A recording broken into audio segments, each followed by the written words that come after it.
Hi, I'm Kyla Korkowski. I'm the head artist at Minturple, and hello, first people to subscribe to our newsletter. This is an exclusive art tip for the newsletter people, and I hope you enjoy. So today's tip will be how to sketch. Well, not how to sketch, but a quick tip on to improve your sketching and most of your art. I hope you enjoy. Alright, so today's quick tip is to sketch lightly and to use your whole arm when you are drawing. So when sketching is the first layer of a drawing, and you want to make sure it is erasable and keep it loose. This is not your final product. So let's say I'm drawing a circle. Notice how I'm using my whole arm and I'm using light pressure on the pencil. Also notice how there's many lines and I'm using one continuous motion.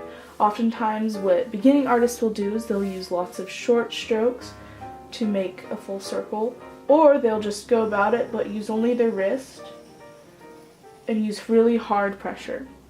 So see how this circle is more balanced and loose, while this one is stiffer and much harder pressure. So if I were to bring a line down from this, notice I'm using long, light strokes, and this one hard stroke. So let's say if I make a mistake, since this is the sketch layer, you need to erase this line. This is an eraser. Notice how it's basically all gone, and there isn't a dent left in the paper.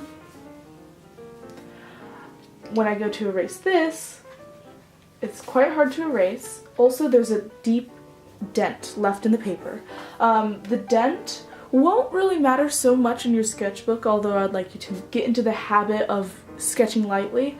However, when you go to watercolor, for example, all the pigment will sink into this dip. It is actually a watercolor technique that is used oftentimes in floral paintings, where the artist will intentionally make scratches into the paper so that all the pigment will sink into that ditch and will create a darker value. When sketching, you don't want this, mainly because you want to keep sketching loose and have lots of movement and personality, but also because it can hurt your wrist over time using that hard pressure and not using your whole arm, and it's harder to erase later. So that is today's quick tip, and I hope that was helpful.